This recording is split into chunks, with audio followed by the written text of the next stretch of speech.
మహిళల సాధికారతలో భాగంగా దేశవ్యాప్తంగా పలు రాష్ట్రాల్లో మహిళలకు ఆర్టీసీ బస్సుల్లో ఉచిత ప్రయాణ పథకం తీసుకొచ్చిన విషయం మనకు తెలిసిందే కదా.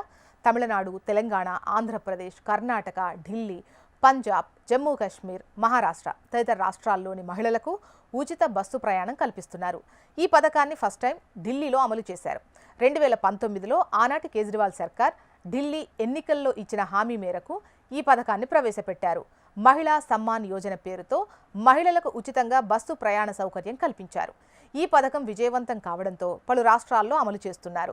అయితే ఢిల్లీ ప్రభుత్వం మరో కీలక నిర్ణయం తీసుకుంది. మహిళల ప్రయాణాన్ని సులభతరం చేయడం కోసం స్మార్ట్ కార్డులను ప్రవేశపెట్టింది. పింక్ సహేలీ స్మార్ట్ కార్డ్ పేరుతో ఈ కార్డును అందుబాటులోకి తీసుకొచ్చారు. ఈ కార్డు ద్వారా మహిళలు, ట్రాన్స్జెండర్లు ఉచితంగా ఢిల్లీ ట్రాన్స్పోర్ట్ కార్పొరేషన్ పరిధిలోని అన్ని బస్సుల్లో ప్రయాణించొచ్చని రాష్ట్ర ప్రభుత్వం తెలిపింది. ఈ కార్యక్రమాన్ని ఢిల్లీ ముఖ్యమంత్రి రేఖా గుప్తా నవంబర్ 2వ తేదీన ప్రారంభించారు. ఇది మహిళలకు గౌరవంగా ఆమె అభివర్ణించారు. దేశ రాజధానిలో మహిళలు పింక్ స్మార్ట్ కార్డ్ సాయంతో ఉచితంగా బస్సు సేవలు వినియోగించుకోవచ్చని తెలిపారు.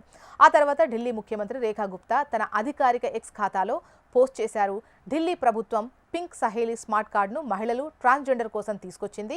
ఇప్పటి నుంచి మహిళలు, సోదరిమణులు, తల్లులు ఎవరైతే 12 సంవత్సరాలు దాటిన వారు డీటీసీ అలాగే క్లస్టర్ బస్సుల్లో ఉచితంగా ప్రయాణం చేయొచ్చని ఎక్స్లో పోస్ట్ చేశారు.